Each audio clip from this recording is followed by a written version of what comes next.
नमस्कार विद्यार्थी मित्रांनो, मी मंजिरी शशिकांत गायकवाड आपणा सर्वांचं स्वागत करते नवनीत करिअर अकॅडमी या युट्यूब चॅनलवरती. तर बघा SSC-GDची आपण जी काही सिरीज चालू केलेली आहे म्हणजे अतिसंभाव्य प्रश्नसंच जो काही आपण चालू केलेला आहे, तो अतिसंभाव्य प्रश्नसंच आपण पुढेही चालू ठेवतोय. GDची परीक्षा जी काय ती चालू झालेली आहे. तुम्ही जर आत्ताच्या जर परीक्षा जर पाहिल्या असेल किंवा ज्या शिफ्ट मधले जे प्रश्न जर तुम्ही पाहिले असेल तर आणि आपले लेक्चर जर तुम्ही पाहिले असेल तर तुमच्या लक्षात आलं असेल की आपल्या लेक्चरमध्ये आपण जे काही जीएसचे क्वेश्चन घेतले होते त्यातल्या 4-5 क्वेश्चन ॲज इट इज हे परीक्षेला पडलेले आहेत. त्याच्यामुळे बघा आपला हे प्रश्न आपण कोणत्या पद्धतीचे काढले गेलेले आहेत. आपले आतापर्यंतचा जो काही 5 भाग झाले त्या 5 भागमध्ये आपण जीके म्हणजे आपले जनरल नॉलेज किंवा जनरल स्टडीज त्याच्यावरचे जे काही प्रश्न काढले होते. परंतु बऱ्याच जणांचं असं म्हणणं होतं की मॅथ्सचं किंवा गणिताचंही काहीतरी चालू करा. मग आजपासून आपण गणिताचं चालू करतोय म्हणजे गणित बुद्धिमत्ता म्हणजे SSC-GD साठी किंवा TCS IBPS गणित बुद्धिमत्तेवरचे कोणत्या टॉपिक वरती किती प्रश्न विचारतात किंवा कोणत्या टॉपिक वरती कसे प्रश्न विचारतात तर आपण तसं टॉपिक वाईज आपण काय करणार आहोत आज प्रश्न घेणार आहोत. तर बघा आपला हा SSC-GD अतिसंभाव्य प्रश्नसंचाचा कितवा भाग आहे तर हा आपला 6वा भाग आहे. चला मग सुरुवात करूयात. आपण आज काय करणार आहोत गणित घेणार आहोत. बघा आता पहिला प्रश्न काय आहे. दिलेल्या पर्यायांपैकी एक संख्या निवडा जी खालील मालिकेतील प्रश्नचिन्ह बदलू शकेल. बघा तुम्ही जर याच्या आधी सुद्धा जर परीक्षा ह्याचे GDचे किंवा TCS IBPS पॅटर्न नुसारची जर प्रश्नपत्रिका तुम्ही सॉल्व्ह केल्या असेल तर तुम्ही पाहिलं असेल की या पद्धतीचे प्रश्न तुम्हाला प्रत्येक परीक्षेमध्ये किंवा प्रत्येक पेपरमध्ये हे आलेले तुम्हाला दिसतात. मग बघा आता इथं काय प्रश्न विचारला गेलाय की मालिका तुम्हाला ही पूर्ण करायची जी काही सिरीज दिली ती सिरीज तुम्हाला पूर्ण करायची आणि इथं तुम्हाला काय प्रश्नचिन्हाच्या जागी कोणता अंक येईल हे तुम्हाला लिहायचंय. बघा 506, 510, 516, 524 आणि 534. तर बघा मग प्रश्नचिन्हाच्या जागी काय येईल रे. आता आपल्याला ह्याच्यामध्ये काय करायचं ह्याच्यामध्ये असताना आपण काय करायचं कोणतं लॉजिक लावता येईल आपल्याला ते बघायचं. काही वेळा आपण काय करतो बेरीज वजाबाकी करतो. काही काही वेळेस आपण खूप खोलामध्ये घुसतो. आपण वर्ग काढतो घन काढतो त्या वर्गाघनांची गुणाकार भागाकार करतो. पण गणित इतकं सोपं असतं काही काही वेळा त्यांचं लॉजिक एवढं सोपं असतं की नंतर आपल्याला लॉजिक कळल्यानंतरच आपलं स्वतःलाच आपल्याला हसायला येतं की मी काय काय करत होतो आणि बघितलं काय. ठीक आहे. बघा आता इथं काय करायचं आपल्याला. बघा आता हे 506 506 प्लस 10 किती रे. बघा 506 मध्ये जर 4 ऍड केले तर किती येतात बघा 510 येतात बरोबर. 6 7 8 9 10 किती आले 510 आले. बघा आता ह्याच 510 मध्ये जर तुम्ही 6 ऍड केले तर किती येतात रे 516 येतात. परत त्या 516 मध्ये जर 8 ऍड केले तर किती येतात बघा 16 आणि 8 किती झाले बघा 24 म्हणजे 524 येतात. पुन्हा 524 मध्ये जर तुम्ही 10 ऍड केले तर किती येतात बघा 534 येतात बरोबर. मग इथं काय ऍड करणार आहे तुम्ही ह्या 534 मध्ये काय ऍड करणार बघा लॉजिक कसं लागलंय. इथं काय घेतलेले सम संख्या. ठीक आहे 4 घेतली त्याच्यानंतर बघा +2 करून 6 घेतले त्याच्यानंतर परत +2 करून 8 घेतले +2 करून 10 घेतले. इथे पण आपण +2 करून काय घ्यायचंय रे माता इथे पण +2 करून आपल्याला काय घ्यायचंय तर 12 घ्यायचंय. मग 4 आणि 2 किती आले 6 3 आणि 1 किती आले 4 आणि आता हा आपला आहे म्हणजे तुमचं उत्तर काय राहिले रे 546. बघा बरं आहे का ऑप्शनला. पहिला ऑप्शन 544 दुसरा ऑप्शन 546 तिसरा 542 आणि चौथा 548. मग आहे का आपलं 546 आहे का ऑप्शन मध्ये आहे की तो ऑप्शन आहे बघा. मग ऑप्शन हा दुसरा म्हणजे आपला लॉजिक काय लागलेलं आहे तर बरोबर लागलेले. ठीक आहे. बघा आता पुढचा प्रश्न नेक्स्ट काय बघा जर D बरोबर 4 CAT कॅट बरोबर 24 असेल तर LION लायन बरोबर किती असेल. बघा आता हा ABCD पॅटर्न वरचा म्हणजे ABCD वरचा हा काय प्रश्न विचारला गेलेला यासाठी आपल्याला काय करणार आहे रे ABCD लिहावी लागणार आहे. मग अशा गणितांमध्ये ABCD कसं लिहितात तर बघा हा ABCDEFGHIJKLM. ज्यावेळेस तुम्हाला ABCD पॅटर्न वरती गणित येतात त्यावेळेस तुम्ही ABCD सरसकट नाही लिहायची. पहिले 13 लिहायचे. आता M पर्यंत लिहिलं. सुरुवात कुठून करायची मग बघा M नंतर खाली लिहिणार आपण NOPQRSTUVWXY आणि Z ठीक आहे. ज्या पद्धतीने आता एबीसीडी लिहिली त्याच पद्धतीने त्याला नंबरिंग करायचं. म्हणजे बघा 1 2 3 4 5 6 7 8 9 10 11 12 13 14 15 16 17 18 19 20 21 22 23 24 25 आणि 26 झाले. ए टू झेड आपले किती असतात? 26 असतात. झाले. मग इथे 26 पूर्ण. बघा आता इथं काय दिले? डी बरोबर 4. डी बरोबर 4 आहे का रे? बघा डी बरोबर 4 म्हणजे त्यांचा काय घेतलाय? नंबर घेतलाय. म्हणजे बघा डी बरोबर 4 आहे. हा बरोबर आहे. म्हणजे हा डी चा नंबर आहे. बघायचं आता हे लॉजिक लागतंय का? पुढे काय घेतले त्यांनी? CAT. CAT. आता त्याला काय घेतले? 24. बघू आपण नंबर घेऊन. जसं आपण डी ला त्याचा नंबर म्हणजे आपण ठरवलं की बाबा ह्याचा नंबर आहे तो घेतलाय. बघू आता CAT ला गेले का तसं? बघा सी चा नंबर किती आहे रे? सी 3 नंबर प्लस ए किती? 1 नंबर प्लस टी किती? 20 नंबर. म्हणजे बघा 20 आणि 21 आणि 21 3 किती झाले तर 24. आहे का रे 24? बरोबर. म्हणजे हे सेम लॉजिक आता आपण इथे लाईनला लावून बघूयात. बघा होतंय का? LION म्हणजे हे जे काही अल्फाबेट आहे त्या अल्फाबेटचा जो नंबर आहे त्या सगळ्या नंबरची काय केली तर ऍडिशन केली. त्या सगळ्या नंबरची काय केली गेली तर बेरीज केलेली आहे. तर बघू आता लायनला हे लागू होतंय का आपलं? एलचा नंबर किती आहे बघा रे? कुठे एल? एलचा नंबर किती बघा? 12 प्लस आयचा नंबर किती आहे इथे? आयचा नंबर 9 प्लस ओचा नंबर किती आहे? 15 प्लस एनचा नंबर किती आहे तर बघा 14. आता बघा यांची बेरीज येते का? ठीक आहे. बघा 9 आणि 12 किती झाले रे? 9 आणि 12 किती झाले? 21. ठीक आहे. 21 आणि 15 किती झाले? 5 आणि 1 6 2 आणि 3 36 झाले. प्लस हे 14 6 आणि 4 किती झाले? 10 3 आणि 1 4 4 आणि 1 आले 5. म्हणजे यांची बेरीज किती आली रे? 50. ह्यांची बेरीज अशी 24 आली. हा डी जसा 4 आला तसं लायनची स्पेलिंग किती आली तर 50 आली. बघा ऑप्शनला आहे का? पहिला ऑप्शन 50. पहिलंच उत्तर भेटलं. पहिला ऑप्शनच भेटला आपला कितीचा? 50. म्हणजे आपले हे लॉजिक लागू झालेले. तुम्ही याच्यामध्ये जर पाहिलं तर तुम्हाला बेरीज दिसेल, वजाबाकी दिसेल, गुणाकार, भागाकार या पद्धतीने सुद्धा दिसेल. मोस्ट ऑफ ह्या गणितांमध्ये तुम्हाला अशीच त्यांची जी सिरीज आहे जो काही त्यांचा नंबर आहे तोच नंबर तुम्हाला इथं दिसून येतो. बघा आता पुढचा प्रश्न काय? बघा खालील क्रम काळजीपूर्वक वाचा आणि त्या खालील प्रश्नाचे उत्तर द्या. आता इथं आपल्याला एक क्रम दिलेला आहे, एक काहीतरी सिरीज दिलेली आहे. तर ती सिरीज आपल्याला वाचायची. प्रश्न बघू काय पहिला. ही सिरीज आहे. आता प्रश्न काय विचारलाय बघू. वरील क्रमामध्ये अशी किती अक्षरे आहेत ज्यांच्या लगेचच नंतर समसंख्या आणि ज्यांच्या लगेचच आधी काय रे विषम संख्या आहे. आपल्याला जे विचारले ते पहिला हायलाइट करून घ्यायचं की नक्की आपल्याला करायचं काय. ही एवढी मोठी आपल्याला सिरीज दिसली पण त्या सिरीज मध्ये आपल्याला नक्की काय विचारले? प्रश्न समजून घेणे हे फार महत्वाचे आहे. जर तुम्हाला प्रश्न समजला नसेल त्या प्रश्नामध्ये काय करायचं हे समजलं नसेल तर तुमचा काहीही उपयोग नाहीये. म्हणून आधी प्रश्न व्यवस्थित समजून घ्यायचा. आपल्याला प्रश्नामध्ये नक्की काय विचारले, आपल्याला करायचंय काय, आपल्याला काढायचं काय हे व्यवस्थित आपल्याला समजणं गरजेचं आहे. मग ह्याच्यामध्ये काय विचारले बघा. अशी किती अक्षरे आहेत ज्यांच्या आधी काय आलं पाहिजे? लगेच आधी समसंख्या आणि ज्यांच्या लगेच नंतर काय विषम संख्या. असं अक्षर बघायचं जे की ज्याच्या आधी सम आणि नंतर काय विषम. अक्षर घ्यायचं आता. ठीक आहे. बघा आता इथं अक्षर आहे क्यू. क्यूच्या आधी आहे का? नाही. व्ही आहे. पण आता हे व्ही घेतलं.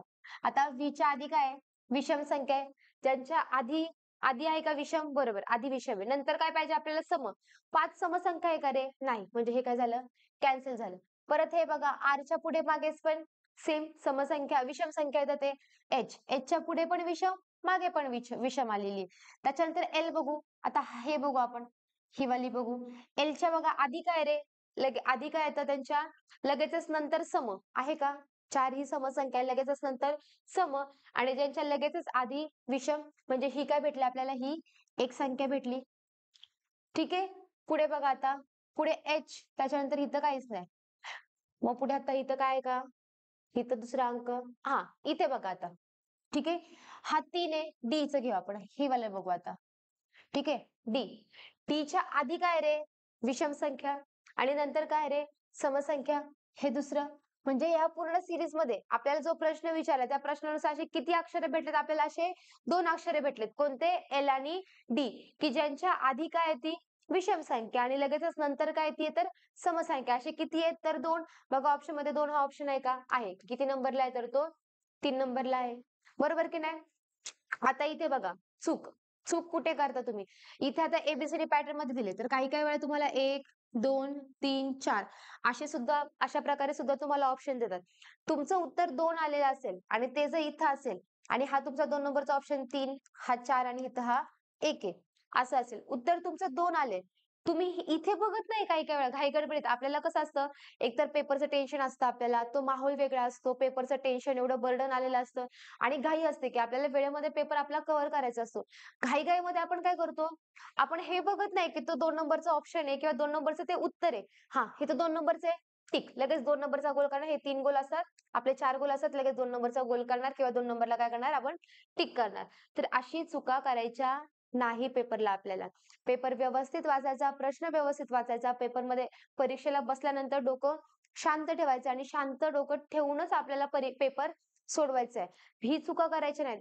एक प्रश्न चुकला की आपल्याला निगेटिव्ह मार्किंग आहे. आपल्याला प्रश्नाचं आपलं जाऊ शकतात. जरी निगेटिव्ह मार्किंग नसेल, परंतु आपल्याला ज्यावेळेस आपला हातचा मार्क्स असतो बघा, ज्यावेळेस आपल्याला येत असतं सगळं, आपलं उत्तरही आलेलं असतं, पण तो आपला हातचा मार्क्स आपल्याला मिळालेला नसतो. त्यावेळी किती त्रास होतो ना, हे ज्यांनी ह्या चुका केलेल्या आहेत ना आत्ताच्या आधीच्या पेपरला, त्यांना जाऊन विचारा, की त्यावेळेस किती आपल्याला हे होतंय आणि ज्यावेळेस 1 मार्काने त्याच 1 मार्काने ज्यावेळेस मेरिट जातं ना, तर बघा मग कसं होतं. म्हणून आपल्याला ह्या गोष्टी खरंच अनुभवायच्या नाही असा विचार करा आणि पेपरला बसताना पेपर एकदम शांतपणे सोडा. ठीक आहे. ह्याचं उत्तर किती आले तर आपलं 2 म्हणजे ऑप्शन नंबर 3.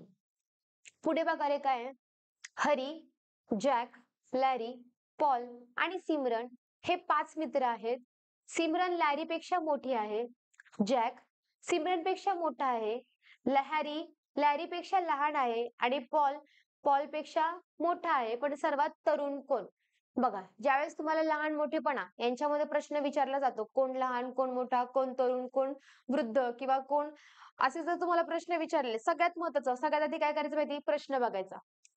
सर्वात तरुण कोण? तुम्हाला काय विचारलंय? सर्वात तरुण. सर्वात तरुण. आता इथे एक लक्षात ठेवायचं, तरुण म्हटलं की मुलं कन्फ्यूज होतात. तरुण म्हणजे काय? सर्वात मोठा घ्यायचा की सर्वात लहान? तर बघा, सर्वात लहान जो असतो वयाने, तोच काय असतो? तो सर्वात तरुण असतो. हे लक्षात ठेवा. मग आता इथे बघा आपल्याला सर्वात तरुण कोण आहे? म्हणजे आपल्याला सर्वात लहान शोधायचंय. ज्यावेळेस काय करायचं, हे काढत नाही बसायचं. आपण हे करतो बघा, हॅरी मोठा आहे, हा असा आहे, नावं लिहितो आपण प्रत्येकाची, नंतर हे करतो. हे अजिबात करत बसायचं नाही. ह्याच्याने काय होतं, आपला वेळ वाया जातो. आपल्याला वेळेमध्ये पेपर कव्हर करायचा असतो. तर पेपरला बसल्यानंतर आता बघा तुम्ही काय करणार, हे पाहते सिमरन लॅरीपेक्षा मोठी आहे. सिमरन घेणार, इथं नाव लिहिणार हा, सिमरन. त्याच्यानंतर ती काय आहे, लॅरीपेक्षा मोठी आहे. म्हणजे ही लॅरी लहान आली. ठीक आहे, ही लिहिली, लॅरी लिहिली. परत काय, जॅक हा सिमरनपेक्षा मोठा आहे. इथं जॅक घेणार, हा जॅक काय त्याच्यापेक्षा मोठा. हे सगळं करत बसणार पेपरला. ह्याच्यामध्ये आणि तुमचा वेळ निघून जाणार. जो वेळ तुम्हाला पुढच्या प्रश्नासाठी द्यायचा आहे, तो वेळ तुमचा इथंच निघून जाणार आहे. त्यामुळे अशा प्रश्नांना काय करायचं, ह्या सगळ्या गोष्टी करत नाही बसायच्या. तर त्याला काय करायचं, प्रश्न वाचायचा आपल्याला काय विचारले गेलेले. आता इथं काय विचारले, तरुण विचारले. तरुण विचारले म्हणजे काय तर आपल्याला सर्वात लहान कोण आहे यांच्यामध्ये? सर्वात लहान विचारल्या गेलेलं आहे हे लक्षात घ्यायचंय. मग काय करायचं, ऑप्शन बघायचं आता. लॅरी लॅरी बघायचं आता ऑप्शन मध्ये बघा. सिमरन लॅरीपेक्षा मोठी. सिमरन मोठी आहे रे, म्हणजे ती तरुण होणार आहे का? नाही. ऑप्शनला सिमरन आहे का? हा आहे. सिमरनचा ऑप्शन काय झाला? कटला, इलिमिनेट केला तो. ठीक आहे. पुढचा बघा. जॅक सिमरनपेक्षा मोठा आहे. जॅक सिमरनपेक्षा मोठा आहे, म्हणजे तो तरुण होणार आहे का रे? नाही. मग जॅकचा ऑप्शन पण काय गेला? इलिमिनेट झाला तुमचा. पुढे बघा. हरी लॅरीपेक्षा लहान आहे. ठीक आहे. हरी लॅरीपेक्षा लहान आहे. म्हणजे लॅरी काय झाणार आहे? हरीपेक्षा मोठी. लॅरी कुठे? इथे. गेले सगळे ऑप्शन. राहिला का एक आपला पॉल. म्हणजे सर्वात तरुण काय आला तर पॉल आला. कळतंय? बघा इतक्या पटकन एवढ्या इन्स्टंटली तुम्हाला तुमचं उत्तर काढता येईल. हे कशाने पण? ज्यावेळी तुम्ही तुमच्या प्रश्नांची किंवा गणिताची तुम्ही जास्त प्रकारे प्रॅक्टिस कराल. बघा आता हे मी काढलंय इलिमिनेशन पद्धतीने. तुम्हाला मी असंही करून दाखवते ज्या पद्धतीने तुम्ही नेहमी करता. बघा, सिमरन लॅरीपेक्षा मोठी आहे. सिमरन घेतली. इथे घेतली आपण सिमरन. ठीक आहे. आणि इथे घेतलं आपण लॅरी. सिमरन काय तर लॅरीपेक्षा मोठी आहे. केली मोठी. ठीक आहे. त्याच्यानंतर पुढे काय विचारलं आपल्याला, सिमरन लॅरीपेक्षा मोठी आहे. जॅक सिमरनपेक्षा मोठा आहे. इथे घेतला आपण जॅक घेतला. जॅक काय तर सिमरनपेक्षा मोठा आहे. त्याच्यानंतर जॅक सिमरनपेक्षा मोठा आहे. हरी लॅरीपेक्षा लहान आहे. आता हा इथे लॅरीपेक्षा लहान आहे, इथे आपण लारी घेतली. ठीक आहे, हरी हा इथे घेतला आपण, हरी घेतला. हरी हा लारीपेक्षा लहान आहे, पण पॉल पेक्षा मोठा आहे. म्हणजे पॉल काय आला त्याच्यापेक्षा लहान आला, इथं आला पॉल पेक्षा मोठा आहे. मग सर्वात तरुण कोण बघा, या क्रमनुसार सुद्धा सर्वात तरुण कोण आला रे, म्हणजे सर्वात लहान कोण आलाय तर पॉल आलाय. सर्वात मोठा कोण आलाय, जॅक आलाय. ठीक आहे, अशा पद्धतीने ही गणित सॉल्व्ह करायची. मग बघा, दोन्ही ह्याच्यामध्ये कंपॅरिझन करा, कोणत्या पद्धतीने तुमचं गणित लवकर सुटतंय. आपल्याला काय रे, एकतर उत्तर येणं महत्वाचं आहे. तुम्ही ह्या पद्धतीने करा किंवा त्या पद्धतीने करा, परंतु जर तुम्हाला वेळ वाचवायचा असेल आणि कमी वेळामध्ये जर तुम्हाला तुमचं गणित लवकर सॉल्व्ह करायचं असेल आणि तुमचा तो वेळ जर तुमच्या अवघड अवघड जी गणित आहेत, अवघड गणितांमध्ये जर तुम्हाला तुमचा तो वेळ जर वाया घालवायचा असेल, तर तुम्ही नक्की ही अशी पद्धत वापरा. एलिमिनेशन पद्धतीने तुमचं हे लवकर गणित सुटतात. आणि ही गणित काय रे, एकदम हातचे मार्क्स आहेत, एकदम हातचे मार्क्स. तुम्हाला कोणतीच क्रिया नाही करायची, तुम्हाला कोणतेच फॉर्म्युले नाही, काय नाही काय नाही, एकदम हातचे असतात हे आपले मार्क्स ह्या गणितांचे. ठीक आहे, पुढचा प्रश्न बघा रे काय आहे? खालील पदावली योग्य ठरवण्यासाठी कोणत्या दोन चिन्हांची अदलाबदली करावी लागेल. आता हा आपल्याला पदावलीचा प्रश्न विचारला गेलेला आहे. आता ह्याच्यामध्ये काय दिलेलं आहे की कोणत्या दोन चिन्हांची अदलाबदली केल्यावरती तुम्हाला उत्तर काय भेटणार आहे तर 26 भेटणार आहे. ठीक आहे, आता काय करू आपण, वरतून सुरुवात करूया. पहिल्या ऑप्शन पासून आपण काय करू, वजा आणि बेरीज हे दोघांची काय करू आपण अदलाबदली करूयात. मग बघा, 9 हे गणित तर आहे, वजा आणि बेरीज. बेरीजच्या जागी काय घ्यायचं आपल्याला, वजा 6 गुणिले 2 भागिले 8, वजाच्या जागी काय घ्यायचं आपल्याला, अधिक, बरोबर 26. तुमचं उत्तर काय आलं पाहिजे, तुम्हाला 26 आलं पाहिजे. ठीक आहे, पहिला काय करतो आपण, भागाकार करतो. बेक बे, बेचोक 8, बेदुने 4, बेत्रिक 6. भाग जातोय का रे, नाही जात. मग इथं काय आलं, 9 वजा 3/2 किंवा काय येणार आहे तुमचं आन्सर कशामध्ये येणार आहे, तर तुमचा आन्सर हे काय येणार आहे, पॉईंट मध्ये येणार आहे. हे येणार आहे का मग ह्याचं उत्तर, नाही येणार आहे. हा इथंच तुमचा कटला. तुमचं ज्यावेळेस आन्सर येत नाही किंवा पॉईंट मध्ये येते, म्हणजे तुमचं काय उत्तर हे येणार नाही. म्हणजे हा ऑप्शन काय झाला तुमचा, चुकीचा झाला. ठीक आहे, लगेच इलिमिनेट करायचा. आता पुढचा. ठीक आहे, पुढे आता भागाकार आणि गुणाकार घेऊ. मग बघा, 9 अधिक 6 भागिले, गुणिलेच्या जागी काय घ्यायचंय, भागिले 2, इथे घेऊन टाकतो तुम्हाला. 6 भागिले 2, भागिलेच्या जागी गुणिले 8 वजा 7 बरोबर 26. आता बघूयात हे उत्तर बरोबर येते का. तर बघा, 9 अधिक 6 भागिले 2 गुणिले 8 वजा 7 बरोबर 26. बेक बे, बेचोक 8 आणि 4 त्रिक काय रे, 4 सायचोक 24. म्हणजे 9 अधिक 24 वजा 7 बरोबर 26. ठीक आहे, मग आता बघा, 4 आणि 9 किती झाले, 4 आणि 9 झाले 13. 2 आणि किती झाले 3. 33 वजा 7, 33 मधून 7 गेले, किती राहिले बघा, येतात का, 7 मधून 13 गेले, 7, 8, 9, 10, 11, 12, 13. म्हणजे ह्याचं उत्तर किती येते, 26. यांची वजाबाकी 26 बरोबर 26. म्हणजे हे काय उत्तर झाले तुमचं, बरोबर आलं. म्हणजे कोणत्या दोन चिन्हांची अदलाबदली केल्यावरती तुम्हाला 26 हे उत्तर मिळणार आहे, तर बघा, भागाकार आणि गुणाकार या दोन चिन्हांची ज्यावेळेस तुम्ही अदलाबदली कराल, तेव्हा तुमचं उत्तर तुम्हाला काय मिळणार आहे, तर हे उत्तर तुम्हाला 26 मिळणार आहे. ठीक आहे, अशा गणितांमध्ये काय करायचं माहिती का, मोस्ट ऑफ एकतर शेवटून सुरुवात करायची किंवा मग पहिल्यांदा सुरुवात करायची. काही काही म्हणजे मोस्ट ऑफ जर गणित तुम्ही पाहिली तर त्यांचं उत्तर तुम्हाला 3 आणि 4 मध्ये दिलेलं असतं त्यांचं उत्तर. परंतु आता हा प्रश्न आपला योगायोगाने आलाय की त्याचं उत्तर हे दुसऱ्या ह्याच्यामध्ये आलंय. परंतु जर तुम्ही गणित सॉल्व्ह करायला गेले आणि तुम्हाला जर उत्तर माहिती नसेल, तर नेहमी काय करायची, सुरुवात काय करायची, शेवटून सुरुवात करायची. शेवटून म्हणजे असं नाही की शेवटीच उत्तर असतं सगळ्या गणितांची, पण मोस्ट ऑफ गणितांची उत्तरं ही शेवटच्या 2 ऑप्शन मध्येच दिलेली असतात. ठीक आहे, कारण आपण काय करतो बघा, सुरुवातीपासून सॉल्व्ह करायला घेतो. पहिलं ऑप्शन घेतो, हा अख्खं गणित सॉल्व्ह करतो, आपला वेळ वाया जातो. दुसरं घेतो, परत पूर्ण सॉल्व्ह करतो, परत जातो. उत्तर असं 4 नंबरला. परत तिसरा घेतो, आपला हे पूर्ण सॉल्व्ह करत बसण्यामध्ये आपला फार वेळ वाया जातो. त्याच्यामुळे सुरुवात करताना शेवटून सुरुवात करायची. ठीक आहे, बघा आता पुढचा प्रश्न काय, युवराजची गाडी. आता हा प्रश्न आपल्याला दिशेवरती विचारला गेलेला आहे. युवराजची गाडी 8 किलोमीटर दक्षिण दिशेने जाते. आता पहिलं काय तर दिशा माहिती पाहिजेत आपल्याला. ठीक आहे, इथं कोणती दिशा येते रे, पूर्व. इकडे कोणती येते, पश्चिम. इथं कोणती येते तर दक्षिण. इथे कोणती येते तर उत्तर. ठीक आहे, ह्या दिशा आपल्याला माहिती असणं पहिलं गरजेचं आहे. मग बघा, युवराजची गाडी 8 किलोमीटर दक्षिण. दक्षिण दिशा कुठे आहे रे, खाली आहे. म्हणजे त्याची गाडी ही अशी आली, 8 किलोमीटर कुठे आली तर दक्षिणेला आली. किती आली तर 8 किलोमीटर आली. ठीक आहे, पुढे बघा, तो त्याच्या उजवीकडे वळाला. आता अशी आली 8 किलोमीटर. हा, ही गाडी त्याची 8 किलोमीटर आलेली आहे अशी खाली. 8 किलोमीटर खाली आलेली आहे. त्याची आता कुठे वळाला आहे तो? तर तो उजवीकडे वळालाय. आता असं आल्यानंतर माझी उजवी साईड कोणती आहे? इकडे. म्हणजे तो उजवीकडे कुठे वळणार आहे? इकडे. किती वळाला रे तो? तो त्याच्या उजवीकडे 4 मीटर वळायला इथं आला त्याचं 4 किलोमीटर वळालेलं आहे. ठीक आहे. हा किती वळाला इथं? 4 किलोमीटर. इथे किती तर 8 किलोमीटर वळालाय. ठीक आहे. कळतंय? आता पुढे बघा. गेला तो उजवीकडे. त्यानंतर त्याच्या लगेचच उजवीकडे. आता त्याचं तोंड कुठे आहे? इकडे. त्याची लगेच उजवीकडची साईड कुठे येणार आहे? वरती. त्याच्या उजवीकडे तो किती वळाला आहे? तर त्याची गाडी किती वळाली? तर 8. सेम इकडे आली 8. ठीक आहे. 8 कळतंय? 8 किलोमीटरला वळाली. तर तो आता आरंभस्थान सुरुवात कुठून केली होती रे? इथून. तर तो आता आरंभस्थानापासून किती अंतरावरती आहे?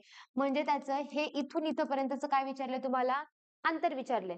बघा, ही 8 आहे. समोरासमोरची बाजू किती असणार आहे? 8. ही जर तुमची 4 असेल, तर त्याच्या समोरची बाजू किती असणार आहे रे? समोरची बाजू सुद्धा किती असणार आहे? 4. कारण समोरासमोरच्या लाईन ह्या काय असतात? तर एकमेकांना समांतर असतात. म्हणून ही जर 4 असेल, तर त्याच्या समोरची पण किती असणार आहे? 4. म्हणून तुमचं उत्तर किती येणार आहे? 4. Option number 3. ठीक आहे. 12 येणार आहे का? नाही. 8 येणार आहे का? नाही. 18 येणार आहे का? नाही. आपण आत्ताच काढले. उत्तर किती येते तुमचं? 4 किलोमीटर हे येतंय. ठीक आहे. पुढे बघा रे आता. पुढचा प्रश्न. सौरभ हा जसवीरचा भाऊ आहे. प्रिया ही राहुलची बहीण आहे. जसवीर प्रियाचा मुलगा आहे. तर सौरभचे प्रियाशी काय नाते आहे? आता हा प्रश्न तुम्हाला कशावरती विचारला गेलेला आहे? तर हा प्रश्न तुम्हाला आता नातेसंबंधावरचा प्रश्न विचारला गेलेला आहे. तुम्हाला नातेसंबंधांवरती बरेचसे प्रश्न विचारले जातात किंवा जीडीच्या, एसएससीच्या किंवा टीसीएस आयबीपीएस पॅटर्नच्या कोणत्याही एक्झामला तुम्हाला नातेसंबंधांवरती एकतरी प्रश्न असतो. दिशावरती तुम्हाला एकतरी प्रश्न असतो. पदावलीवरती तुम्हाला एक ना एक तरी प्रश्न असतो. एबीसीडीचं पाहिलं किंवा आपल्या अंक सिरीज मध्ये पाहिलं जर तरी सुद्धा त्याच्यामध्ये तुम्हाला काय येतो? एक ना एक तरी प्रश्न हा विचारलेला जातोच. आता हा आपला संबंधावरचा प्रश्न आहे. बघा, सौरभ हा जसवीरचा भाऊ आहे. आता इथं घेतला. आता हा सौरभ घेतला आपण. ठीक आहे. हा घेतला आपण सौरभ. आणि तो कोणाचा भाऊ आहे? तर जसवीरचा भाऊ आहे. हा जसवीरचा भाऊ आहे. सौरभ काय पुरुष आहे? आपण प्लस करू. आता हे जसवीर कोण आहे आपल्याला माहिती आहे का? नाही. पुढे बघा आता. सौरभ हा जसवीरचा भाऊ आहे. प्रिया ही राहुलची बहीण आहे. राहुलची बहीण आहे प्रिया. ठीक आहे. पुढे बघा. जसवीर प्रियाचा मुलगा आहे. ठीक आहे. म्हणजे आता बघा हे खाली लिहू आपण म्हणजे एक मिनिट हा. सौरभ आणि जसवीर. सौरभ हा प्लस आणि हे आता हा जसवीरचं तुम्हाला लिंग पाहिजे. जसवीर हा प्रियाचा मुलगा आहे. म्हणजे जसवीर काय आला तर जसवीर पण काय आला?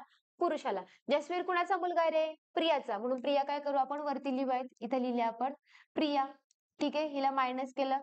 स्त्री येते ती मायनस मध्ये लिहिलं आपण. जसवीर प्रियाचा मुलगा आहे. सौरभचे आता पुढे आणि त्याच्यानंतर बघा वरती प्रिया ही राहुलची बहीण आहे. म्हणजे प्रियाचा भाऊ कोण झाला रे? राहुल झाला. प्रियाचा भाऊ झाला राहुल झाला. ठीक आहे. राहुल हा काय झाला? प्रियाचा भाऊ. तर तुम्हाला सौरभचे प्रियाशी काय नाते आहे? तुम्हाला काय विचारले तर सौरभचं प्रियाशी काय नाते? बघा, जसवीर जर प्रियाचा मुलगा असेल, ठीक आहे. जसवीर जर प्रियाचा मुलगा असेल आणि सौरभ आणि जसवीर हे दोघं जण भाऊ भाऊ असेल, तर सौरभ आणि जसवीरचा भाऊ असेल आणि जसवीर जर प्रियाचा मुलगा असेल, तर सौरभ पण काय झालं? जसवीरचा मुलगाच असणार आहे. हा कोण झाला? तर तिचा मुलगा झाला प्रियाचा. सौरभ तसा जसवीर तिचा मुलगा आणि हे दोघ जण काय आहे? हे दोघ जण भाऊ आहेत. जसवीर आणि सौरभ हे दोघ जण भाऊ झाले. जसवीर जर प्रियाचा मुलगा झाला तर सौरभ पण काय होणार आहे? तिचा मुलगाच होणार आहे. बरोबर की नाही? बघा ऑप्शनला आहे का? भाऊ, मुलगा, अंकल, वडील. मग प्रियाची नाते काय रे? प्रियाचा कोण झाला? तो प्रियाचा मुलगा. ऑप्शन नंबर 2 हे तुमचं बरोबर आले. कळतंय? पुढे बघा काय प्रश्न आहे. पुढचा प्रश्न. आता हा आकृतींवरचा प्रश्न आहे. तुम्हाला अशा पद्धतीने आकृती दिली जातात आणि ती आकृती आपल्याला पूर्ण करायला सांगितली जाते. बघा, आकृतीमधील रिकाम्या जागी भरली असता तिचा आकृतीबंध पूर्ण होईल अशी आकृती दिलेल्या पर्यायामधून निवडा. म्हणजे काय करायचंय? आपल्याला इथं कोणती आकृती येईल हे आता आपल्याला बघायचंय. आता आपल्याला ही आकृती पूर्ण करायची. आता बघू आपण करून आपल्या ह्याच्यानुसार. चौकोन आहे. हात इथं आपण चौकोन करून घेऊ. ठीक आहे. आपण इथे पण काढून तिथे पण करू म्हणजे आपल्याला व्यवस्थित करेल. ठीक आहे. चौकोन आहे सगळीकडे. सगळीकडे चौकोन आलाय. ठीक आहे. सगळीकडून बघा अशी मधून लाईन मारलेली. इथून पण लाईन घेऊ. ती लाईन आपण इथून पण अशी घेऊ. घेतली, सगळीकडून लाईन घेतली. काय केलं रे अजून त्यांनी? त्याच्यानंतर बघा सगळीकडे असं जॉईन केलेले आहे मधून. इथं पण आपण जॉईन करू. मधून जॉईन केलेले प्रत्येकाला प्रत्येकाला मधून जॉईन करू. त्याच्यानंतर इकडे एक गोल केलेला आहे. हा असा गोल केलेला आहे. आपण पण इथं हा असा गोल करू. अजून आहे का रे काय राहायचंय का बघा? झाली पूर्ण आकृती तयार. झाली ही पूर्ण आकृती तयार. आता ही आकृती आपली पूर्ण तयार झाली. सेम ही आकृती खाली कुठे दिसते बघा? ऑप्शन नंबर 1 ला आहे का रे? इथं 1 ला वरती केलेलं त्याच्यामुळे ऑप्शन 1 आपला कटला. पुढचा बघा ऑप्शन 2. ऑप्शन 2 आहे परंतु जी आपली ही साईड जी खाली आलेली ती ऑप्शन 2 मध्ये काय केलेली आहे? वरती घेतलेली. त्याच्यामुळे हा ऑप्शन 2 येणार आहे का? नाही. हा सुद्धा काय झाला? एलिमिनेट झाला. ठीक आहे. तिसरा ऑप्शन बघा रे काय? तिसरा ऑप्शन पण बघा सेम. तिसरा ऑप्शन आलाय सेम आपला. म्हणजे हे तुमचं उत्तर भेटलं बरोबर. चौथ्या ऑप्शन मध्ये काय केलं? इथे एक एक्स्ट्रा लाईन घेतले. त्या आहे का आपल्या ह्याच्यामध्ये? नाहीये. म्हणून ऑप्शन 4 काय झाला? एलिमिनेट झाला आणि आपलं उत्तर काय आलं तर ऑप्शन नंबर 3 हे काय आलं तुमचं बरोबर उत्तर आलेलं आहे. ठीक आहे. अशाच पद्धतीने आपल्याला वेगवेगळ्या पद्धतीच्या आकृत्या दिल्या जातात. तर त्या आकृत्यावरून तुम्हाला त्यांची राहिलेली बाजू कोणती ते तुम्हाला ओळखावं लागतं. काही ह्याच्यामध्ये तुम्हाला कागदाच्या घड्या दिलेल्या असतात की कागदाच्या घड्या घातल्या, त्या कागदाच्या घड्या उलगडल्यावरती कशी दिसेल किंवा कागदाची घडी घातल्यानंतर कशी दिसेल अशा प्रकारचे सुद्धा तुम्हाला प्रश्न विचारले जातात. ठीक आहे. बघा आता पुढचा प्रश्न काय? पुढे काय विचारले तुम्हाला? खालील पर्यायामधून दिलेल्या मालिकेत प्रश्नचिन्हाच्या जागी येईल असे पद निवडा. हा सुद्धा एबीसीडी वरचाच प्रश्न आहे. ठीक आहे. इथे सुद्धा आपल्याला एबीसीडी लिहावी लागणार आहे. A B C D F G H I J K L M N O P Q R S T C W X Y आणि झेड. ठीक आहे. आपल्याला ह्या गणितांमध्ये आपल्याला एबीसीडी लागणारच आहे. ज्यावेळेस तुम्हाला परीक्षेला बसल्यावरती ते लोक तुम्हाला 2 शीट देतात आणि वेळ असतो. जर वेळ असेल तुमच्याकडे, जरी वेळ नसेल तरी तुम्हाला शीट दिल्यानंतर तुम्हाला त्याच्यामध्ये तुमचं नाव लिहावं लागतं, तुमची सही वगैरे करावी लागते. नाव आणि सही पटकन लिहायची दोन्ही पेजेसवरती आणि कोणत्या तरी एका पेजेसवरती पटकन लाईनमध्ये एका कोपऱ्यामध्ये काय करायचं? एबीसीडी लिहायची पटकन. म्हणजे कसं नंतर जर तुम्हाला पेपर सॉल्व्ह करता करता जर तुम्हाला त्याच्यावरती प्रश्न विचारला आणि प्रश्न हा येतोच, हमखास तुम्हाला एक ना एक तरी प्रश्न त्याच्यावरती येणारच आहे. जर तो प्रश्न आला तर तुम्हाला पटकन तो सोडवता येईल. नंतर गणित पाहिलं आणि पटकन एबीसीडी लिहित बसलं, वेळ वाया जाणार. त्याच्यामुळे ज्यावेळेस तुम्हाला पहिलं शीट भेटेल, शीट भेटली, नाव लिहायचं, सिग्नेचर करायचे आणि पटकन एबीसीडी लिहून घ्यायची. ठीक आहे. आता बघा बीसी, बीसी लगेचच आहे. ठीक आहे. बीसी पुढे काय दिले? F G. म्हणजे किती स्किप केलेत बघा? किती स्किप केले रे? एबीसी नंतर 2 स्किप करून एफ जी लिहिलाय. त्याच्यानंतर काय? के आणि एल. इथं आला के आणि एल. किती स्किप केलेत रे? 1 2 3 4 5. बरोबर आहे ना? नाही सॉरी सॉरी इथे आहे ना एफजी. इथं आला एफजी. हा नाहीये. म्हणजे स्किप किती केलेले? तुमचा हा बीसी स्किप किती केले? हे 2 म्हणजे हे एफजी राहिला. ठीक आहे. त्याच्यानंतर पुढे काय तुमचा केएल स्किप किती केले मध्ये? 1 2 3 स्किप केले. कळतंय? इथे किती स्किप केले? 2. इथे किती स्किप केले? 3 केलेत. ठीक आहे. त्याच्यानंतर पुढे काय आहे? पुढचंच तुम्हाला काढायचं. मी इथं 2 केले, इथं 3 केले. आता इथे 4 आहेत का बघू? ठीक आहे. आता पुढचं काय तुम्हाला इथे विचारले? 4 आहे का बघू. आपण 4 स्किप करून बघूयात. 1 2 3 4. 4 स्किप केल्यानंतर पुढे काय येते रे? हे येते तुमचा क्यू आणि आर. आहे का ऑप्शनला क्यू आणि आर? आहे. ऑप्शन नंबर 3 क्यू आणि आर. ठीक आहे. पण तो बरोबर आहे का चेक करू? आता इथे किती केले? 3 केले. इथे किती केले? 4. आता पुढे 5 स्किप करून बघू. 1 2 3 4 5. 5 स्किप करून इथं काय राहिलं? एक्स आणि वाय. आलं एक्स आणि वाय. ठीक आहे. म्हणजे हा आपला काय लागला तर हा आपला बरोबर आहे. हा अंदाज आपला बरोबर आहे किंवा हे लॉजिक आपलं बरोबर लागलेलं आहे. त्याच्यामुळे ह्या प्रश्नाचं उत्तर काय आलं तर क्यू आर. बीसी ह्याच्यामध्ये 2 स्किप केले. त्याच्यानंतर एफजी ह्याच्यामध्ये 3 स्किप केले, 3 अल्फाबेट स्किप केलेत. केएल ह्याच्यामध्ये 4 अल्फाबेट स्किप केलेत. त्याच्यानंतर इथं काय आलं मग आपलं उत्तर क्यू आर. क्यू आर नंतर इथे किती? 5 अल्फाबेट स्किप केलेले आहेत. असं हे आपलं आत्ताचं उत्तर आलेलं आहे. कळलं तुम्हाला क्यू आर कसं काढलंय? ठीक आहे. बघा आता पुढचा प्रश्न काय? पुढे काय विचारलंय रे? पुढे आता बघा आपल्याला जर पी म्हणजे प्लस, पी म्हणजे काय तर अधिक, क्यू म्हणजे काय वजा आणि आर म्हणजे गुणिले असेल, एस म्हणजे भागाकार असेल तर 44S 4P 9R 2Q 29 चे मूल्य काय असेल? ठीक आहे. आता तुम्हाला त्यांचे काय दिलेले आहेत? पी म्हणजे काय? तुम्हाला त्या कोड वर्डचे साईन दिलेले आहेत. ते साईन टाकून बघू आपलं उत्तर काय येते. आता पहिले लिहू 44. 44. एस म्हणजे काय दिले बघा? एस म्हणजे भागिले, एस म्हणजे भागिले किती रे? 4. पी म्हणजे किती दिलंय? अधिक. पी म्हणजे अधिक. पुढे काय घेतलंय? 9. आर म्हणजे काय रे? आर म्हणजे काय? गुणाकार. त्याच्यानंतर 2. क्यू म्हणजे काय घेतलंय? क्यू म्हणजे वजा घेतले. इथं आला 29. म्हणजे बरोबर किती? तुम्हाला उत्तर काढायचंय. बघा बरोबर घेतले का? 44 एस. एस म्हणजे किती घेतलाय? भागाकार. त्याच्यानंतर 4 घेतला. पी. पी म्हणजे काय? अधिक. अधिक घेतल्यानंतर 9 घेतलाय. आर म्हणजे काय? आर म्हणजे गुणाकार. म्हणजे गुणाकार घेतलाय, 2 घेतलाय. क्यू म्हणजे किती? क्यू म्हणजे वजा. वजा घेतलाय आणि 29 घेतलाय आपण, म्हणजे बरोबर टाकलेले आहेत साईन. आता बघा सॉल्व्ह करून. पहिला आपण काय करतो? भागाकार करतो. अधिक 9 गुणिले 2 वजा 29. ठीक आहे. बघा 4 एके 4, 4 एके 4, 4 एके 4. इथे किती राहिले? 11 अधिक 9 गुणिले 2 वजा 29 बरोबर किती? बरोबर किती? ठीक आहे. भागाकार झाला बॉडमास पद्धतीने. ज्यावेळेस पहिला भागाकार होतो त्यानंतर आपण काय करतोय? भागाकार झाल्यानंतर आपण करतो गुणाकार. मग आता इथं पहिला गुणाकार करायचा. मग 11 अधिक 9 दुने 18 वजा 29 बरोबर किती? ठीक आहे. ज्यावेळेस आपलं बेरीज आणि वजाबाकी राहतं त्यावेळेस आपण काय करायची? डावीकडून सुरुवात करायची. मग बघा 11 आणि 18 किती आले? 8 आणि 1 आले 9. 1 आणि 1 किती झाले? 2. 29 वजा 29. तुमचं उत्तर किती आलं रे? 0. आहे का रे ऑप्शनला 0? बघा आता पहिला ऑप्शन 5, दुसरा ऑप्शन 2, तिसरा ऑप्शन 9, चौथा ऑप्शन किती आलाय? हा तुमचा 0 आलाय. म्हणजे उत्तर काय आपलं? 0. कळतंय? या पद्धतीने सुद्धा तुम्हाला गणित येतात पेपरला. ठीक आहे. त्याच्यामुळे ह्या पद्धतींची किंवा ह्या पद्धतीचे जे काही गणित असतील ती तुम्हाला सॉल्व्ह करा किंवा त्यांचा सराव करा. कळतंय? ठीक आहे. बॉडमास पद्धतीमध्ये पहिला ब्रॅकेट सॉल्व्ह करायचा, ब्रॅकेट करायचा, त्याच्यानंतर भागाकार करायचा, गुणाकार करायचा, मग बेरीज आणि वजाबाकी असं आपल्याला हे करावं लागतं. म्हणजेच काय आपलं बॉडमास पद्धती.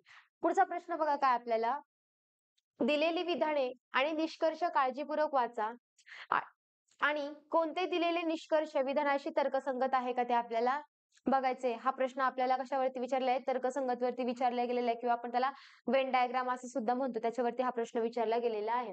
बघा आता विधाने काय दिलेली आहेत? विधानावरती आपल्याला आकृती काढायची, त्याच्यानंतर निष्कर्ष चेक करायचे असतात. बघा सर्व सेकंद मिनिट आहे. आता हे आपण सेकंद घेऊ. हे काय घेतले आपण? सेकंद घेतले. सर्व सेकंद काय आहे? मिनिट आहे. मिनिट काय येणार आहे आपले? मिनिट हे काय येणार आहे? बाहेर येणार आहे. सर्व सेकंद मिनिट आहे. एकही मिनिट घड्याळ नाही. एकही मिनिट घड्याळ आहे का रे? नाही. म्हणजे घड्याळ कुठे येणार आहे?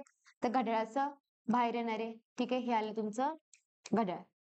ठीक आहे. डायग्राम झाली. झालं. बघा सर्व सेकंद मिनिट आहे. एकही मिनिट घड्याळ नाही. आता आपण बघू निष्कर्ष काय निघालाय. एकही सेकंद घड्याळ नाही. आहे का रे एकही सेकंद घड्याळ? नाहीच आहे. म्हणजे हे विधान काय आलं तुमचं? बरोबर आले. कळतंय? बघा काही मिनिटे सेकंद आहे. आहे का रे काही मिनिट? ही पूर्ण काय आहेत रे? मिनिट आहेत. त्या मिनिटांच्या आतमध्ये काय आहेत? सेकंद आहेत. मग हे या सेकंदांमध्ये काही मिनिटं पण असतील. बरोबर की नाही? म्हणून काही मिनिटे ही सेकंद आहेत. बरोबर. काही मिनिटे ही सेकंद सुद्धा आहेत. दुसरा ऑप्शन सुद्धा काय झाला आपला? बरोबर झाला. दुसरा निष्कर्ष.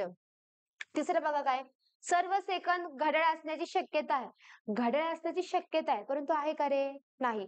ज्यावेळेस आपल्याला कन्फर्म करायचं, शक्यतावरती आपण इथं उत्तर काढतो का? नाही. आपल्याला कन्फर्म माहिती पाहिजे. म्हणजे आहे का? नाही. म्हणून हा तिसरा ऑप्शन काय झाला आपला? गेला. म्हणजे निष्कर्ष 1 आणि 2 आपले काय आहेत? बरोबर आहेत. बघा आता ऑप्शन कुठे निष्कर्ष 1 आणि 2 बरोबरचा? पहिला ऑप्शन केवळ निष्कर्ष 2 तर्कसंगत आहे. आहे का? नाही. म्हणजे हा ऑप्शन सुद्धा काय केला आपला? एलिमिनेट केला. दुसरं बघा निष्कर्ष 2 आणि 3 दोन्ही तर्कसंगत आहे.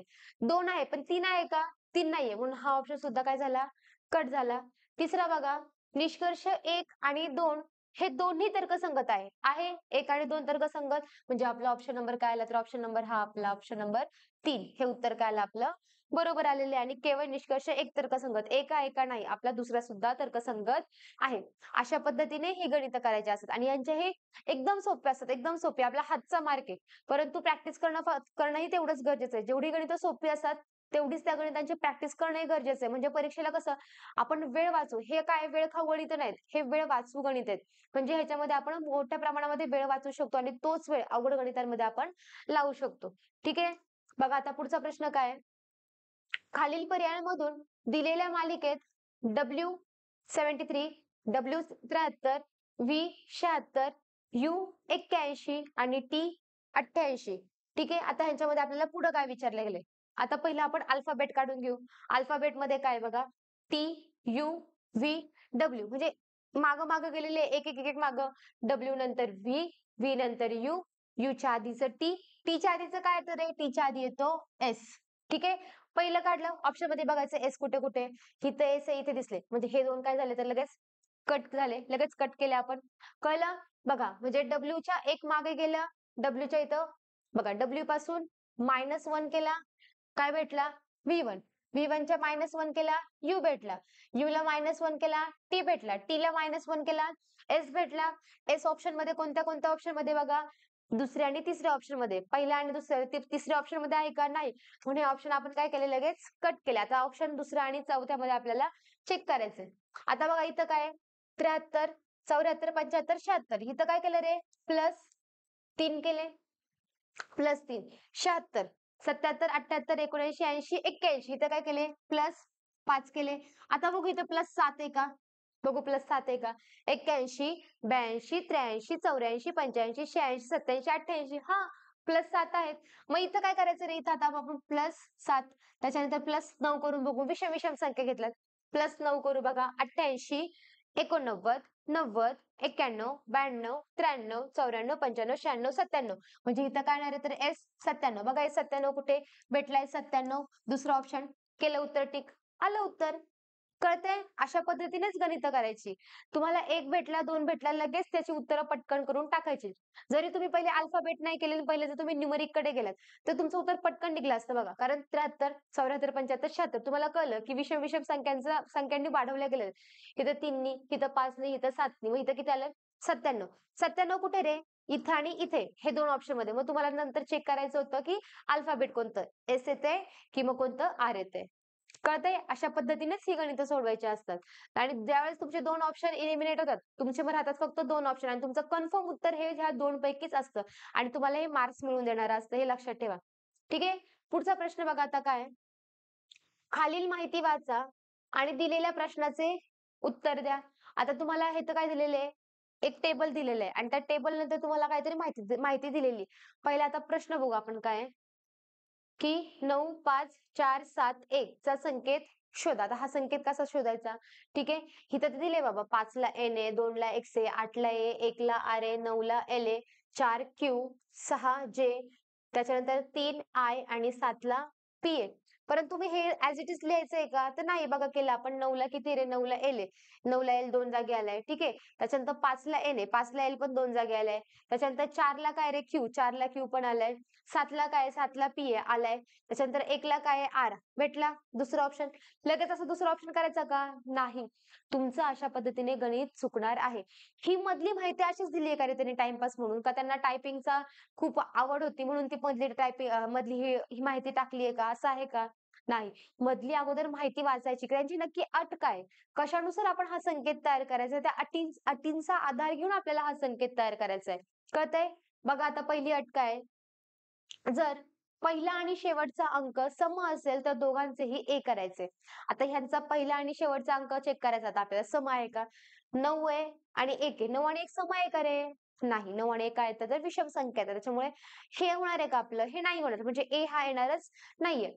पुढे बघा, तर पातच हे झालं, तर पहिला आणि शेवटचा अंक विषम असेल तर, पहिला ऑप्शन, पहिला अंक काय 9, दुसरा आहे 1, विषम आहे, हा ठीक आहे बाबा आहे विषम. आता पुढे काय करायचं, आहे विषम असेल तर दोघांचेही क्यू असे संकेत करायचा, ठीक आहे केलं. 9 ला पण क्यू घेतला आणि 1 ला सुद्धा क्यू घेतला, हा. मग आता पुढे काय काय करणार, ज्यावेळी दिला क्यू असे संकेत घ्यायचे आणि डायरेक्ट तुम्हाला प्रश्न दिलेला आहे, ज्यावेळी तुम्हाला फक्त 2 अंक एक्सचेंज करायचे किंवा त्या 2 अंकांमध्ये काय संकेत घ्यायचा हे कळतं, मधल्या अंकांचे तुम्हाला याच्यामध्ये दिलेले असतात ते सगळे ऍज इट इज घ्यायचे. बघा आता 5 ला काय, 5 ला एन, एन घेतला. 4 ला काय रे, 4 ला क्यू आहे, क्यू घेतला. 7 ला काय रे बघा, 7 ला काय पी ए घेतला, झालं. आता चेक करायचं आपले हे कुठे आहे, Q N Q P Q, Q N Q P Q कुठे, Q N Q P Q. तुमचं हे उत्तर भेटलं, हे आलं तुमचं आन्सर.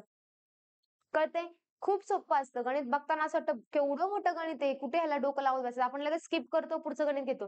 पण ते गणित जरी वाचायला मोठं असेल तरी त्याचं उत्तर एकदम छोटं असतं. तुमच्या एक फॉर्म्युला लावून एक गणिताला जेवढा वेळ लागतो त्याच्या अर्धा वेळ सुद्धा ह्याला लागत नाही. ठीक आहे. त्याच्यामुळे ही गणितं खूप सोपी असतात. परीक्षेमध्ये आलं तर स्किप करू नका. व्यवस्थित वाचा. त्या गणितांचा व्यवस्थित सराव करा आणि ती गणितं सोडवा. तुमचे हातचे मार्क्स असणार आहेत ते. ठीक आहे. याचं उत्तर आपलं ऑप्शन नंबर 3 आलेलं आहे. पुढचा प्रश्न बघा रे काय आहे? आता पुढचा प्रश्न. जर 8 फेब्रुवारी 1995 रोजी बुधवार होता, तर 8 फेब्रुवारी 1994 रोजी कोणता दिवस असेल? तर बघा, आता तुम्हाला काय विचारलं आता? पहिले इथे घेऊ आपण. 8 फेब्रुवारी किती? 1995 आणि दुसरा काय दिलाय तुम्हाला? 8 फेब्रुवारी आणि 1900 काय दिले? तर 1994 दिले. म्हणजे तुम्हाला काय जायचंय? मागे जायचंय. आता इथे चेक काय करायचंय? तुम्हाला 8 फेब्रुवारी 1995 चा वार दिलेला आहे. तर तो वार कोणता दिलाय तुम्हाला? तो वार तुम्हाला बुधवार दिलेला आहे. आता चेक करायचं 1995 लीप इयर आहे का रे? आहे का लीप इयर? नाही. त्याच्यानंतर आहे का 94? मग काय करायचं? हाच वार काय करायचं? एक वार फक्त मागे जायचं. लीप वर्ष आहे का? नाहीये. म्हणून एक वार काय जायचं? मागे जायचं. तर 94 चा वार असता तर पुढे काय केलं असतं? एक वार तुम्ही पुढे गेले असता. तर तुम्हाला 8 फेब्रुवारी 1994 चा जर वार दिला असता आणि 8 फेब्रुवारी 1995 चा जर हे वार विचारला असता, तुम्ही काय केलं असतं? एक वार पुढे गेले असते. पण आपल्याला आधीचा विचारलाय म्हणून एक वार काय जाणार आपण? एक वार मागे जाणार आहोत. एक वार आपण मागे जाणार आहे. मग इथं बुधवार असेल, इथं जर 95 ला जर बुधवार असेल, तर 94 ला कोणता वार असेल रे? तर 94 ला कोणता असेल तर मंगळवार. कळतंय? 94 ला कोणता वार असणार आहे? मंगळवार. ऑप्शनमध्ये आहे का बघा? पहिला सोमवार, दुसरा मंगळवार, बुधवार आणि गुरुवार. तुमचं उत्तर किती आलंय? उत्तर काय आलंय? मंगळवार. Option number 2. भेटला आन्सर? ठीक आहे. कॅलेंडरवरचा दिनदर्शिकेचा हा प्रश्न होता. तुम्हाला दिनदर्शिकेवरती किंवा कॅलेंडरवरती तुम्हाला बरेचसे प्रश्न विचारले जातात. त्यांचा व्यवस्थित सराव करा. खूप अवघडामध्ये तुम्हाला शिरणार नाही. खूप अवघडामध्ये घुसून तुम्हाला प्रश्न विचारले जाणार नाहीत. एकदम सोपे-सोपे गणित असणार, परंतु तुम्ही तिथे सिली मिस्टेक कशा पद्धतीने कराल याकडे आयोग जास्त लक्ष देईल. त्याच्यामुळे तुम्ही पण म्हणायचं की ठीक आहे, मी माझं तयार आहे पुढची गणितं करायला. तुम्ही कशाही पद्धतीने गणित टाका, कशीही फिरून-फिरून टाका. माझं मी करेक्ट आन्सर काढणारच आहे. त्याच्यामुळे गणित व्यवस्थित वाचायचं. सगळ्यात महत्त्वाचं म्हणजे डोकं शांत ठेवायचं आणि त्याही पेक्षा महत्त्वाचं म्हणजे तुमच्या मनात जी भीती असते ना, आपल्या मनात जी असणारी भीती, ती भीती नाहीशी करायची. काही जण, बरेच जण असं सांगतात, की मला परीक्षेला बसलं किंवा पेपर समोर आला, की मला घाम फुटतो. एवढी भीती वाटते, की वरती फॅन जरी चालू असेल, तरी मी पूर्ण घामाघूम होतो. असं बरेच मुलं सांगतात. मी त्यांना नेहमी एकच गोष्ट सांगत असते, की सगळ्यात अगोदर ही मनातली भीती गायब करायची. तुम्ही आणि तुमचं यश याच्यामध्ये सगळ्यात महत्त्वाची उभी असणारी गोष्ट म्हणजे काय? उभी असणारी सर्वात मोठी भिंत काय रे? तर ती भीती आहे. तर सगळ्यात आधी तुमच्या मनातली भीती काढून टाकायची. ज्यावेळी तुम्ही तुमच्या मनातील भीती काढून टाकणार, त्यावेळी तुम्हाला यश तुमचं किंवा तुमचं ध्येय साध्य करण्यापासून कुणीही अडवू शकणार नाही, कोणी. मग आयुष्यात कितीही दगडवाटे येऊ दे, कितीही मोठं संकट येऊ दे, त्यानंतर काहीही होऊ दे, पण तुम्ही तुमचं यश हे संपादन करणारच आहे. त्याच्यामुळे स्वतःवरती कॉन्फिडन्स ठेवायचा. खूप कॉन्फिडन्स ठेवायचा, की नाही यावर्षी म्हणजे यावर्षी मला माझी पोस्ट काढायचीच आहे आणि यावर्षी किती जागा असू दे, कमी असू नये तर जास्त असू दे, पण तिथे मी माझी एक जागा मिळवणारच आहे. मग ते कोणतंही क्षेत्र असू दे. सरळ सेवा असू दे, जीडी असू दे किंवा पोलीस भरती असू दे. पण तुम्ही स्वतःमध्ये एक भीती अजिबात घालू नये आणि सगळ्यात महत्त्वाचं कंपॅरिझन करणं सोडून द्या. कंपॅरिझन हे खूप घाणेरडी गोष्ट आहे, खरं सांगते. जर कंपॅरिझन तुम्ही तुमचं इतरांशी कंपॅरिझन करत असाल तर सोडून द्या. तुम्ही प्रत्येकाची बुद्धी वेगळी असते. प्रत्येकाची मेंटॅलिटी वेगळी असते. त्याच्यामुळे कधीही कोणाशी कंपॅरिझन नाही करायचं. तुम्ही स्वतःशी कंपॅरिझन करा, की मला लास्ट पेपरमध्ये किती मार्क्स होते आणि या पेपरमध्ये मी किती घेतोय. स्वतःचं तुम्ही स्वतःलाच टार्गेट करा, की मला ह्या मार्क्सच्या पुढे जायचंय. स्वतःशी कंपॅरिझन करा, पण इतरांशी कंपॅरिझन कधीच करू नका.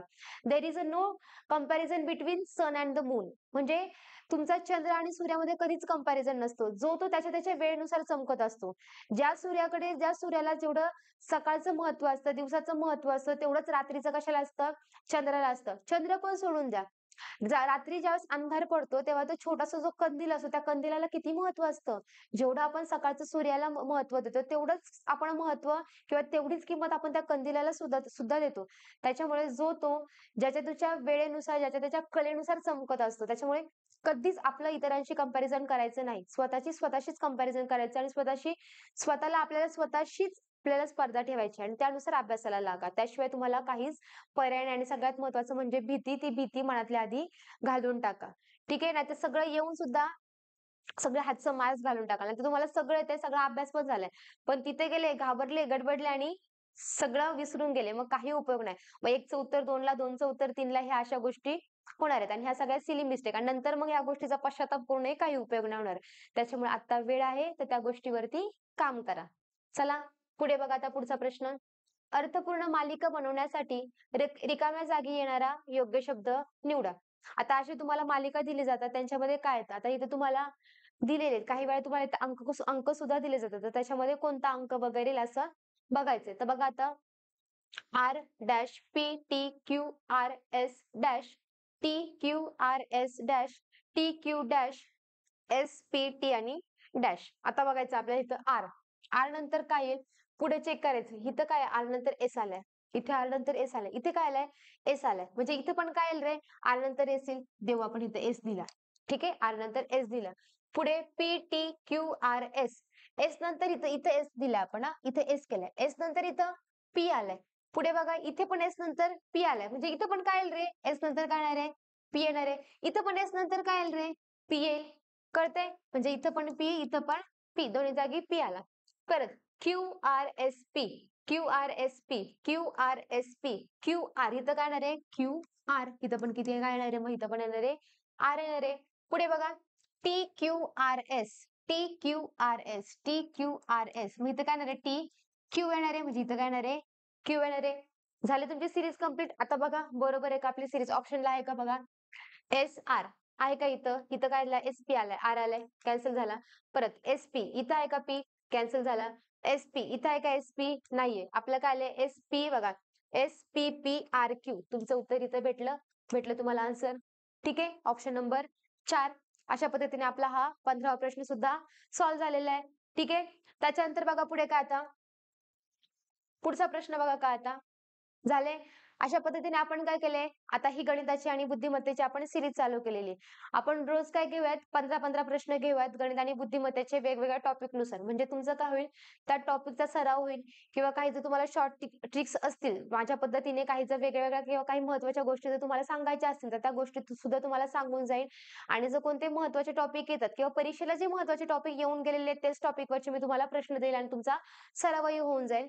तर बघा जीएसचं आपण केलेलं आहे. जीएसला तुमचा छान पद्धतीने आम्हाला प्रतिसादही मिळाला आहे आणि त्या सिरीजवरचे जर तुम्ही सिरीज बघितल्या असतील आणि जर नसेल जरी बघितले तरी तुम्ही जाऊन बघा एकदा त्या सिरीज आपल्या जीएसचे आपण जे काय अतिसंभाव्य प्रश्नसंच काढलेत आणि एकदा शिफ्टचे ज्या फर्स्ट शिफ्ट, सेकंड शिफ्ट किंवा पहिल्या आणि दुसऱ्या दिवसाचे पेपर जर पाहिले ना, जे शिफ्ट जर तुम्ही चेक केले तर त्या शिफ्टला आपल्या ह्याच्यातले प्रश्न पडलेले आहेत. ऍज इट इज प्रश्न आलेले आहेत किंवा काही त्या प्रश्नांचा लिंक लावूनही प्रश्न आलेले आहेत.